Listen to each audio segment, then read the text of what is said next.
Hi friends, welcome to Radhika kitchen. ఈరోజు మన వీడియోలో బెండకాయ కర్రీ జిగురు లేకుండా మీరు పర్ఫెక్ట్గా చేసుకోవచ్చు. స్టవ్ వెలిగించి కడాయిలో 1 టేబుల్ స్పూన్ ఆయిల్ హీట్ అయ్యాక పోపు గింజలు, కరివేపాకు, 1 టేబుల్ స్పూన్ అల్లం వెల్లుల్లి పేస్ట్.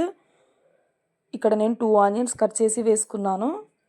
మంటను మీడియం ఫ్లేమ్లో ఉంచాలి. ఒక 8 పచ్చిమిర్చి రౌండ్గా కట్ చేసి వేసుకున్నాను. గరిటెతో ఇలా అంతా మిక్స్ చేసుకోవాలి. పసుపు, రుచికి సరిపడినంత సాల్ట్ వేసుకొని ఇలా అంతా మిక్స్ చేసుకోవాలి. ఫస్ట్ టైం నా ఛానల్ చూస్తున్న వాళ్ళు సబ్స్క్రైబ్ చేసుకోండి. మీకు అన్ని రెసిపీస్ కావాలంటే నాకు కామెంట్ చేయండి. ఇప్పుడు ఇక్కడ నేను 1/2 కిలో బెండకాయలను రౌండ్ కట్ చేసుకొని ఆరబెట్టుకొని మగ్గిపోయిన ఉల్లిగడ్డలు దాంట్లో ఈ బెండకాయలను వేసుకోవాలి. ఇలా అంతా మిక్స్ చేసుకోవాలి.